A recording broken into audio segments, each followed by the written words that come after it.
Friends, अगर आप judicial officers हैं, आप लॉयर्स हैं या जुडिशियल एग्जामिनेशन के एस्पिरेंट्स हैं या किसी मामले में कोई लिटिगेंट हैं, तो ये जो वीडियोस मैं इन दिनों में बना रहा हूँ ये अपने पास आप सेव करके रख लेना, क्योंकि ये फ्यूचर में कोर्ट में आने वाली प्रोसीडिंग्स में काम आएंगे या फिर जुडिशियल एग्जामिनेशंस में जो भी एग्ज़ाम अब कंडक्ट होने वाले हैं उनमें ये सवालात पूछे जा सकते हैं।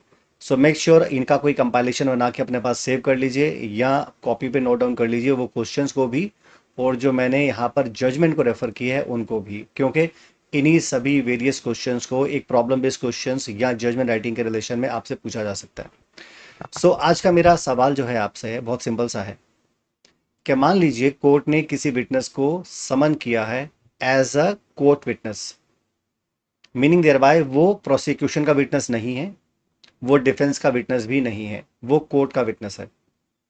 अब यहां पर जो क्वेश्चंस कोर्ट ने उस विटनेस से पूछे हैं तो प्रोसिक्यूशन कोर्ट की परमिशन से उन्हें क्रॉस करती है। अब जब क्रॉस करने लगती है तो उसी विटनेस ने जो अपना 161 का स्टेटमेंट दिया होता है पुलिस को, उसको वो पब्लिक प्रोसिक्यूटर कॉन्ट्रडिक्ट करने लगता है उस स्टेटमेंट से। क्या ऐसा करने का उसके पास राइट है? यही क्वेश्चन, ये जो केस मैं अब डिस्कस करने वाला हूँ सुप्रीम कोर्ट का, उसमें यही डिस्कशन हुआ है। तो इस जजमेंट का नाम मैं नीचे दे दूंगा आपको, और डिस्क्रिप्शन में भी उसका डाउनलोडेबल लिंक भी दे दूंगा, वहां से आप रेफरेंस ले सकते हैं, उसे डाउनलोड भी कर सकते हैं।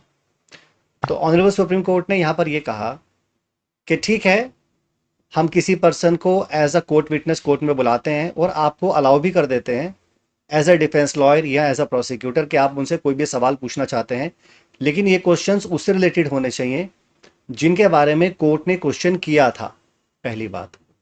दूसरा, आप उन विटनेसेस को क्रॉस एग्जामिनेशन के दौरान अगर कोर्ट ने परमिट किया है तो उन्हें उनके प्रीवियस स्टेटमेंट के साथ कॉन्ट्रडिक्ट नहीं कर सकते, क्योंकि कोर्ट ने यहां पर एक रेफरेंस लिया कि सेक्शन नंबर 162 ऑफ सीआरपीसी ये कहता है कि अगर कोई भी प्रीवियस स्टेटमेंट है किसी गवाह का तो पब्लिक प्रोसिक्यूटर उसके स्टेटमेंट, जो उसका प्रीवियस स्टेटमेंट है, उसके साथ कॉन्ट्रडिक्शन ले सकता है। लेकिन यहां पर तो जो विटनेस को बुलाया गया है वो तो एक कोर्ट विटनेस है, उस विटनेस को प्रोसिक्यूशन ने तो कोर्ट में प्रोड्यूस नहीं किया, और ना ही डिफेंस लॉयर भी ऐसा कर सकता है। डिफेंस लॉयर भी उससे कॉन्ट्रडिक्शन नहीं ले सकता क्योंकि उसने भी उसको अपनी तरफ से कोर्ट में प्रोड्यूस नहीं किया।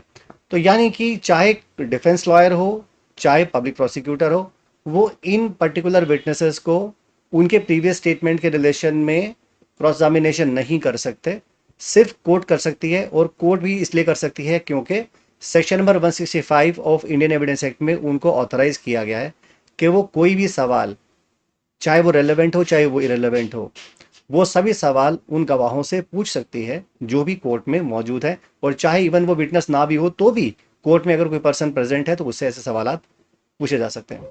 तो जजमेंट का लिंक मैंने ऑलरेडी डिस्क्रिप्शन में दे रखा है, उसको आप देख लीजिएगा। और ये आने वाले एग्जामिनेशन में किसी प्रॉब्लम इस क्वेश्चन में भी इस सवाल को पूछा जा सकता है।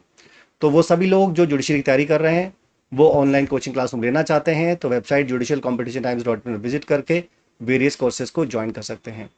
एक और इम्पॉर्टेंट इंफॉर्मेशन आप सभी लोगों के लिए, कि जो लोग सीपीसी के रिकॉर्डेड लेक्चर्स को देखना चाहते हैं, line to line every single section, every single order और रूल को डिटेल में समझना चाहते हैं, तो उसके लिए वीडियो सेक्शंस ऑलरेडी हमारी वेबसाइट जुडिशियल कॉम्पिटिशन हाइब्स पर अवेलेबल है।